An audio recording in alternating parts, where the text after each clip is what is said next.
On Thursday night, she sighed. We need a break. I put down the letter about the 40% raise and the move in 3 weeks. Her expression turned to panic, while mine remained calm. I respected her request by booking a flight to Denver. Is an inevitable continuation coming? You know that moment when someone thinks they are playing chess, but you have been playing the whole game 3 moves ahead. That is exactly what happened when my wife decided to follow her best friend Vanessa's brilliant relationship advice. The idea was to take a break to make me panic and promise anything and everything to keep her. It was a Thursday evening. I was sitting at the kitchen table looking through some work documents when she walked in with this strange energy, as if she was preparing to make a huge announcement. She sat across from me, took a deep breath, and said with the kind of dramatic pause you expect in a soap opera, "I think we need to take a break."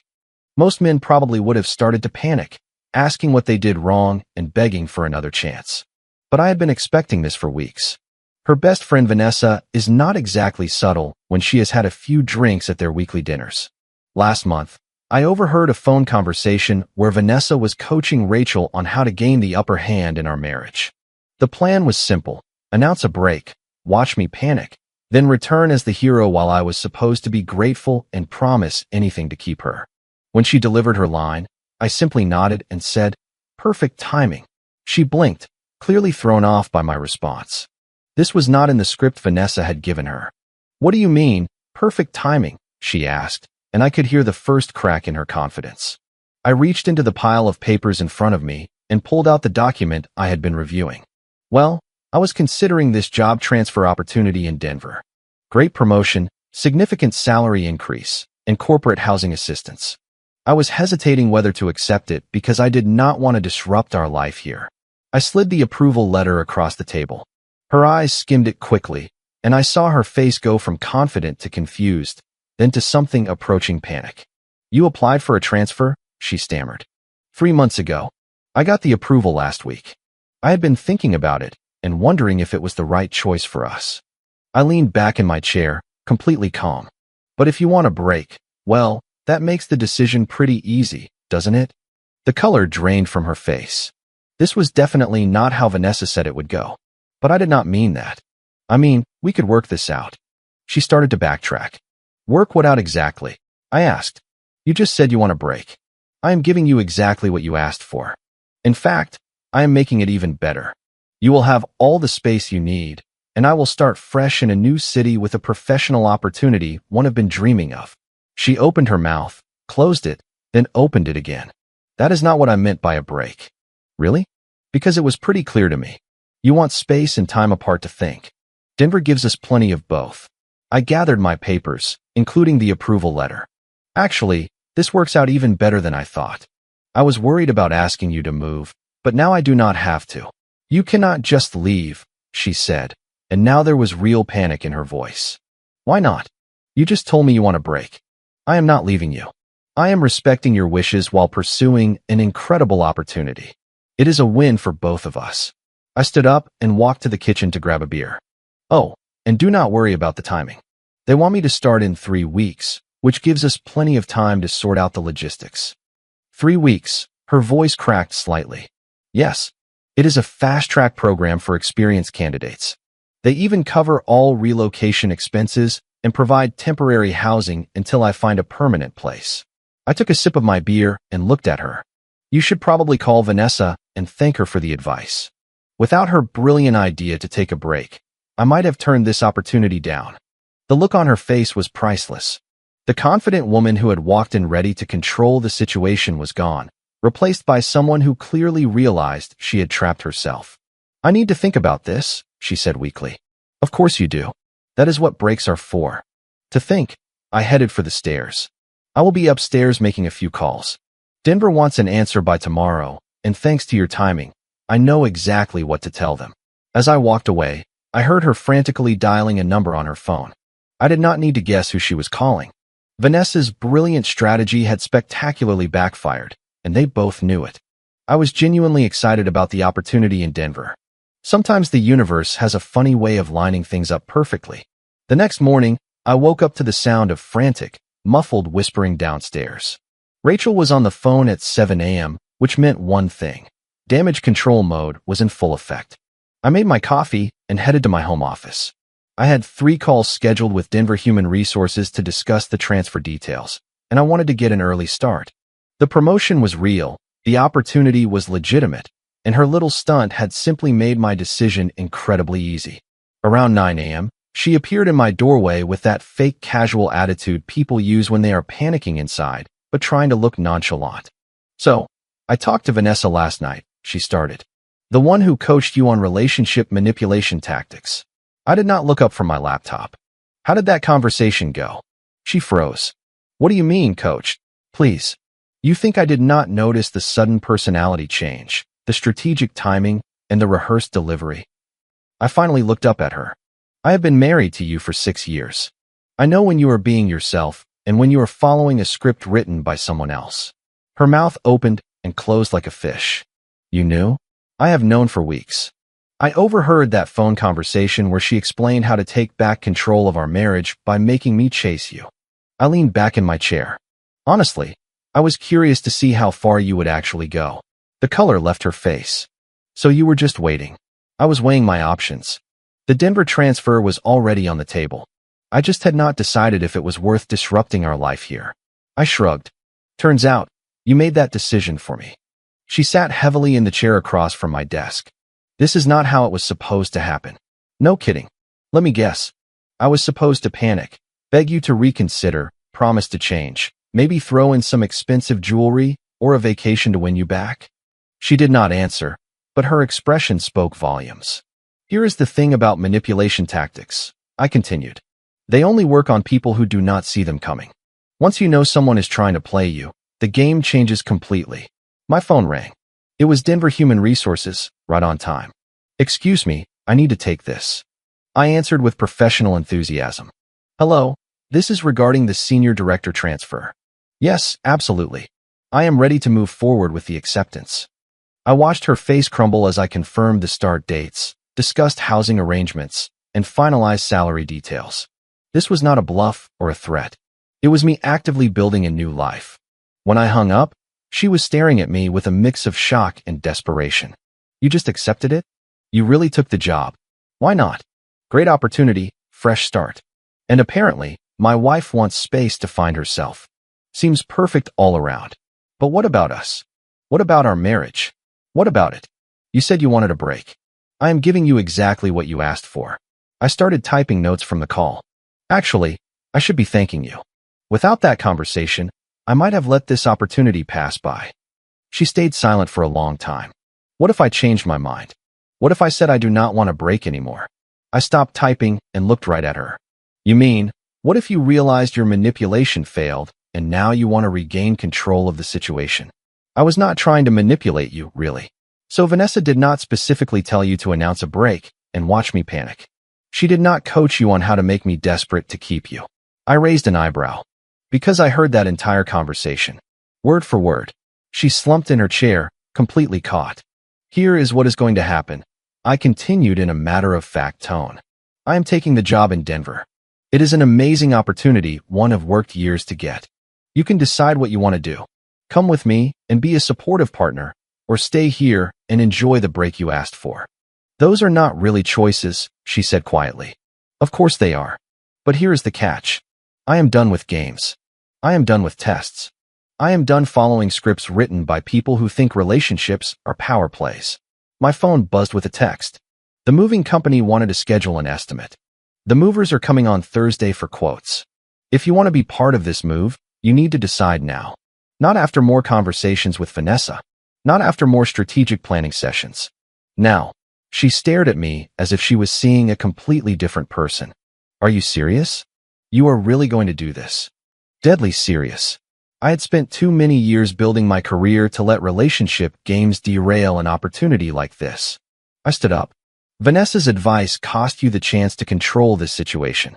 Now you have to decide if it also cost you your marriage." I walked to the door, then stopped. "Oh, and when you talk to her today, and we both know you will, tell her that manipulation tactics work both ways. The difference is mine actually succeeded." As I walked away, I heard her grab her phone. It was time for round 2 of damage control. Too bad for them both. I was already 3 moves ahead. Thursday afternoon, The moving estimates were done, the boxes were ordered, and I had a detailed timeline for my transfer. Rachel, meanwhile, had gone through what I can only describe as the 5 stages of manipulation grief. First, denial. She spent 2 days acting like nothing had changed, making dinner, trying to initiate normal conversations about weekend plans. When I reminded her we needed to decide which furniture was staying or going, reality hit and turned into anger. "You cannot just uproot our whole life over one conversation," she yelled on Tuesday night. "This is insane. I am not uprooting our life," I replied calmly while labeling boxes. "I am accepting a promotion that represents years of hard work. You are the one who wanted space to think." Wednesday brought bargaining. She suggested couples therapy, a second honeymoon. She even suggested we could try for kids, something she had been avoiding for 2 years. "We can fix this without you moving out of state," she pleaded. "Fix what exactly? The fact that you tried to manipulate me on Vanessa's advice, or the fact that when I did not react the way you expected, you want to pretend like nothing happened?" Now it was Thursday, and we had entered the depression phase. She had been crying on and off since breakfast, making calls to family members, painting me as the villain abandoning our marriage over a misunderstanding. I was in the garage organizing tools when Vanessa finally showed up. I had been wondering when she would make her entrance. "We need to talk," she announced, walking into my garage like she owned it. "Really?" I kept wrapping tools in newspaper. "This whole thing is my fault. I gave her bad advice. But you cannot destroy your marriage over this." I stopped what I was doing and looked at her. "You are absolutely right about one thing. It is your fault, but you are wrong about everything else. Look, I was just trying to help her feel more appreciated. You were taking her for granted, and I thought if you realized you could lose her." "Let me stop you right there." I put down the wrench I was holding. "You thought you could manipulate me into being a more grateful husband by having my wife threaten to leave? That is not advice. That is sabotage." She shifted uncomfortably. "It was not supposed to happen like this. No, it was supposed to work. I was supposed to panic, grovel, make promises, maybe buy expensive gifts. Then you could have felt superior about how you trained me to be a better husband." Her silence confirmed everything. "Here is what you did not plan for," I continued. "I do not react well to manipulation. I do not play games, and I definitely do not reward people who try to control me through psychological tactics. But she loves you. She is devastated. She is devastated because your plan failed. If she loved me, she would not have tried to manipulate me in the first place." Rachel appeared in the garage doorway, eyes red from crying. "Please, can we just talk about this, the 3 of us? There is nothing to discuss." I went back to packing. "I am taking a job I earned. You wanted space to think, and now you have it. Vanessa's strategy did not work out the way you hoped. End of story. It was just supposed to make you appreciate what you have," Rachel said desperately. "I appreciated what I had." Past tense. What I do not appreciate is being tested, manipulated, or treated like a lab rat in your relationship experiments. Vanessa stepped forward. What if she promised to never listen to my advice again? What if we both admitted we were wrong? I laughed. I actually laughed. "You think this is about a promise? This is about character.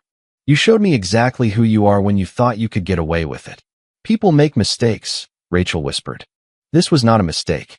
It was a calculated plan to manipulate me into submission. The only mistake was thinking I would not find out."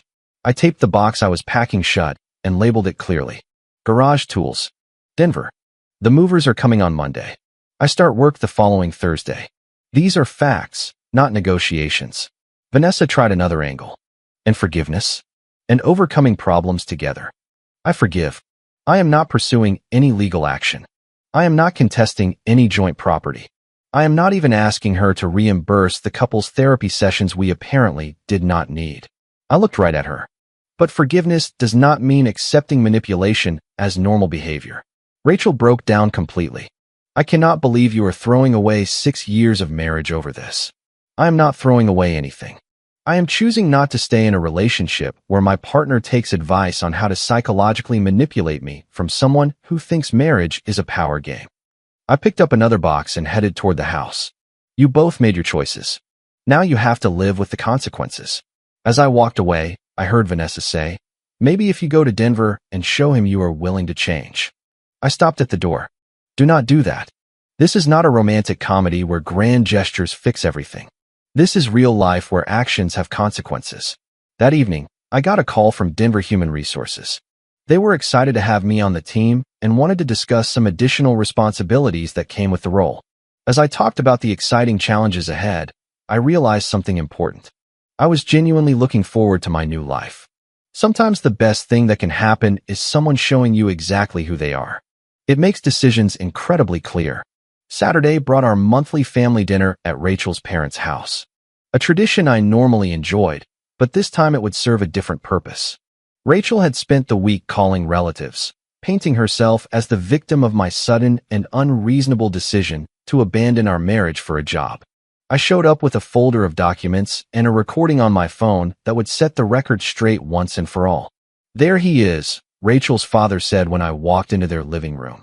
"The man who is apparently too good for the family now." The whole family was there. Parents, siblings, even Rachel's grandmother who rarely left her house. They had clearly been prepped for an intervention. "Actually, I am glad everyone is here," I said, putting my folder on the coffee table.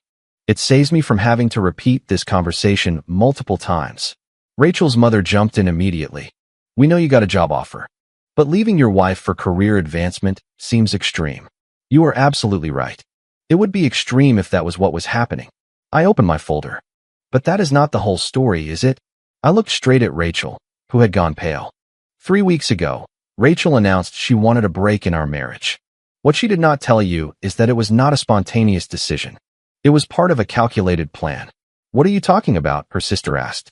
I pulled out my phone.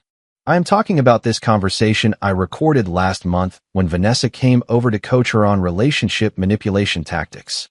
The room went dead silent. Rachel's eyes widened in panic. "You recorded us?" she whispered. "I recorded someone in my own home discussing how to psychologically manipulate me, which was perfectly legal." I pressed play. Vanessa's voice filled the room. "Just tell him you need a break to think. He will panic because men always panic when they think they are losing control. Then when he is desperate and promises to change everything, you come back as the hero ready to fix things. You will have all the power in the relationship after that." Then Rachel's voice. "But what if he does not panic? What if he just says okay? Trust me, he will. Men like him need to feel needed. Take that away and watch him crumble. Then you can train him to be the husband you really want." The silence in the room was deafening. I stopped the recording. So when she announced our break, I told her about the Denver promotion I was considering. Funny thing about manipulation. It only works if the target does not see it coming. Her father looked between me and his daughter. "Is this true?" Rachel was crying now, but not the sympathetic tears she had been using all week. These were tears of absolute humiliation.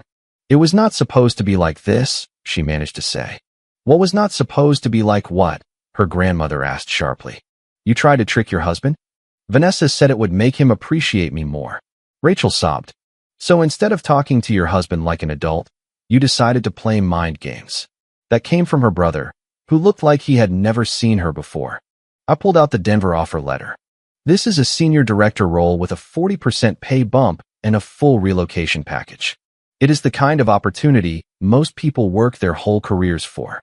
I set it on the table next to the transcript of the recording I had printed. "Your daughter tried to manipulate me into being a more grateful husband by threatening our marriage. When that failed, she spent this week calling all of you to paint me as the villain choosing career advancement over fixing our problems." Her mother picked up the transcript and started reading. Her expression completely changed. "The real question," I continued, "is what kind of person gets coached on how to psychologically manipulate their spouse, then follows the plan when she thinks it will work?" Rachel's sister stared at her in shock. "You really did this? You planned all this?" "I was just trying to make him pay more attention to me," Rachel said weakly. "By pretending you wanted to leave him," her grandmother said. "That is not how marriage works, sweetheart." Her father cleared his throat. "Son, I owe you an apology. We did not know the whole story. I did not expect you to. She has been calling you all week describing me as heartless and unreasonable. But I wanted you to hear the truth from me before I left." I stood up and gathered my documents. "The movers are coming on Monday. I fly out on Wednesday to house hunt. Work starts the following week." "And therapy?" her mother asked. "And overcoming this together?" What exactly would we be overcoming? The fact that she tried to manipulate me or the fact that she got caught? I shook my head. Some lines, once crossed, cannot be uncrossed. Rachel looked around the room desperately. The family that had been ready to shame me for abandoning her was now looking at her like she was a stranger. Please, she whispered to me. Do not leave like this. I am not leaving like anything. I am accepting a promotion I earned and starting a new chapter in my life. You are the one who said you wanted a break to think. I headed for the door, then turned back one last time. For what it is worth, I hope you figure out what you really want instead of letting Vanessa decide for you. But whatever you figure out, do it on your own time. Walking to my car, I heard the family discussion erupt behind me.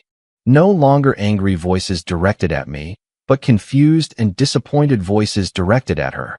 Sometimes the truth is the most powerful weapon you can wield, and sometimes the best way to win is simply to let people see who they are really dealing with. Sunday to Tuesday were the 3 longest days of what was left of our marriage. After the family dinner disaster, Rachel went into total desperation mode while I methodically prepared for my new life. The movers arrived Monday morning as scheduled.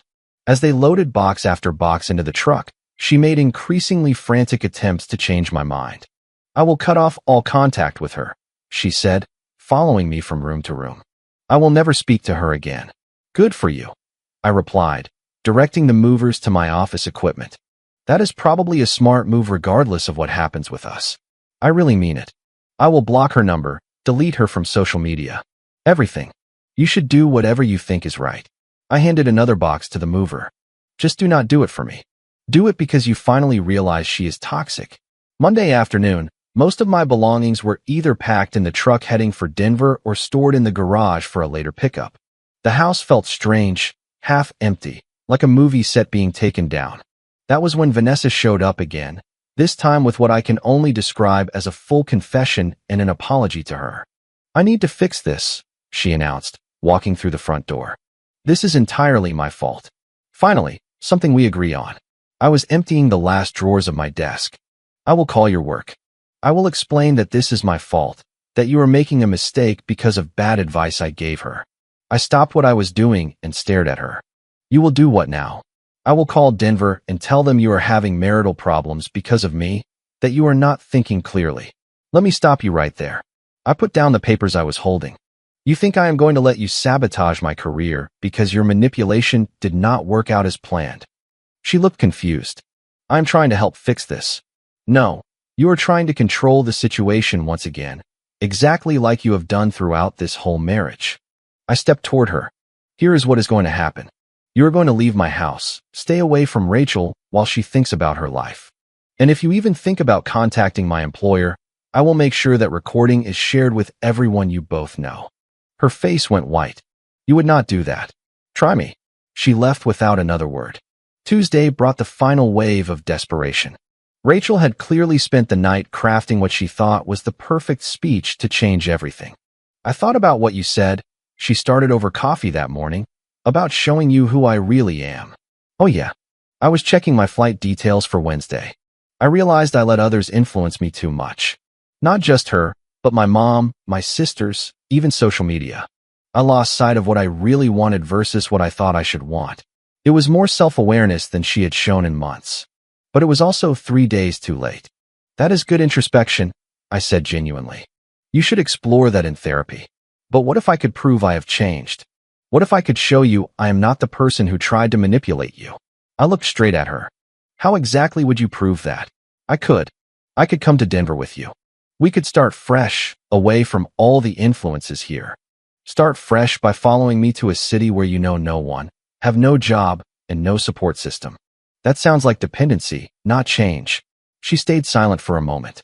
Then what would convince you I am different? Nothing. The word hung between us. That is what you do not understand. This is not about convincing me or proving anything. It is the fact that when you thought you could get away with it, you chose manipulation over honesty. But people can change. Of course they can. But they change for themselves over time, through consistent actions, not through grand gestures after getting caught. I finished my coffee and stood up. I hope you do change.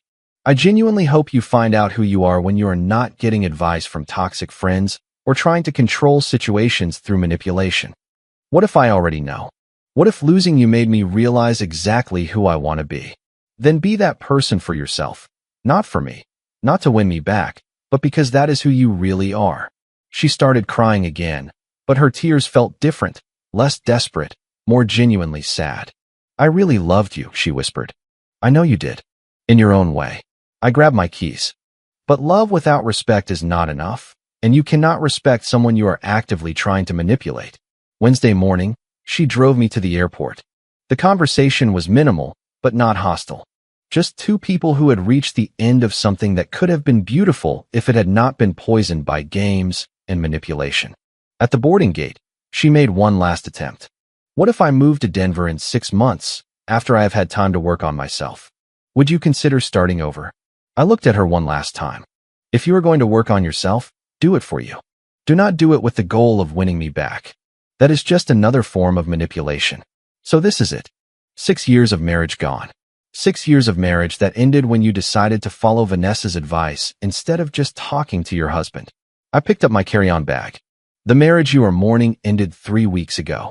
You are just realizing it now. Walking toward the boarding gate, I did not look back. Not because I was angry, but because I was genuinely excited about what came next. For the first time in months, I felt like I was making decisions based on what I really wanted, not reacting to someone else's manipulation. Sometimes, the best thing you can do for someone is refuse to enable their worst behavior, even when that someone is the person you thought you would spend your life with. 6 months later, I was settling into my corner office in Denver when I got an unexpected call from my former brother-in-law. I thought you should know what is going on here, he said without preamble.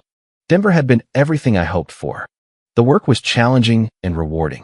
I had bought a house in the mountains with an incredible view and had started dating someone who communicated directly instead of playing games.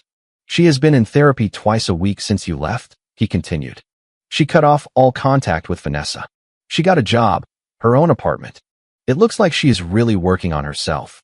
Good for her, I said. And I meant it. Vanessa, on the other hand, is a different story. Word got around about what she did. The recordings circulated in their social circle. She has basically been ostracized. She lost her job when her employer found out she was coaching people on manipulation tactics during work hours. I felt a brief moment of satisfaction, then moved on. Actions have consequences. She tried to apologize to you through the family. She wanted your number. I hope you did not give it to her. Of course not. But she is apparently telling anyone who will listen that this whole thing ruined her life. She ruined her own life when she decided to sabotage other people's marriages for fun. There was a pause. Look, I know it is not my place, but she really has changed. My sister, I mean. She is not the same person who tried that manipulation stunt. I am glad to hear it. I genuinely hope she builds a better life.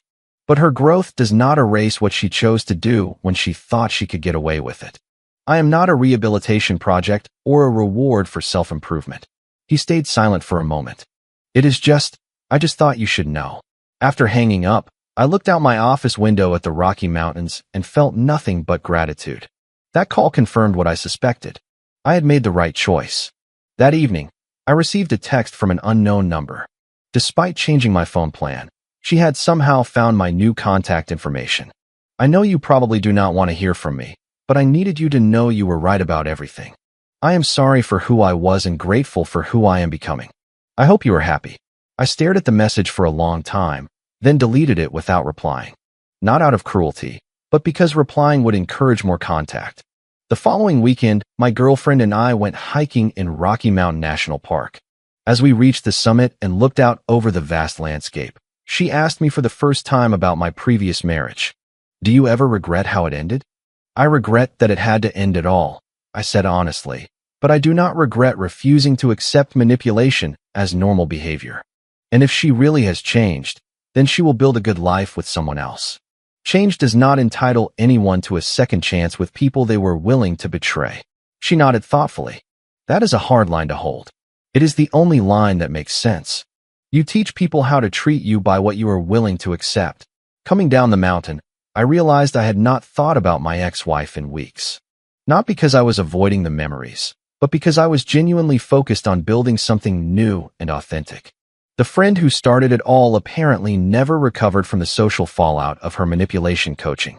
According to later updates, she had moved to another state after losing several friendships and her reputation in their community. My ex-wife, from what I heard, seemed to have truly transformed. She got promoted at her new job, developed healthier friendships, and stopped seeking validation through relationship games. But that was her journey. Mine led me to Denver, to a career I loved, to a relationship built on honesty rather than manipulation, and to the knowledge that sometimes the kindest thing you can do is refuse to encourage someone's worst impulses. Some stories do not end with reconciliation. Sometimes they end with two people taking separate paths to become who they are meant to be. And sometimes, that is exactly the ending everyone needed. Comment: Hey everyone, this story really got me reflecting deeply. I've come to see how important it is to value and protect our own self-respect. Setting clear boundaries is actually one of the kindest things we can do for ourselves. Taking responsibility for what we accept in life can be incredibly empowering. Real healing often starts when we finally choose our peace over chaos. I hope you take a moment to think about the relationships in your own life. You deserve honesty and respect in every connection you build. Learning to walk away from what hurts us shows real strength. Let's keep growing by treating ourselves with genuine kindness. I'm rooting for you as you create the calm and authentic life you truly deserve. If you like the stories, don't forget to leave a comment and support the channel by subscribing. See you in the upcoming stories.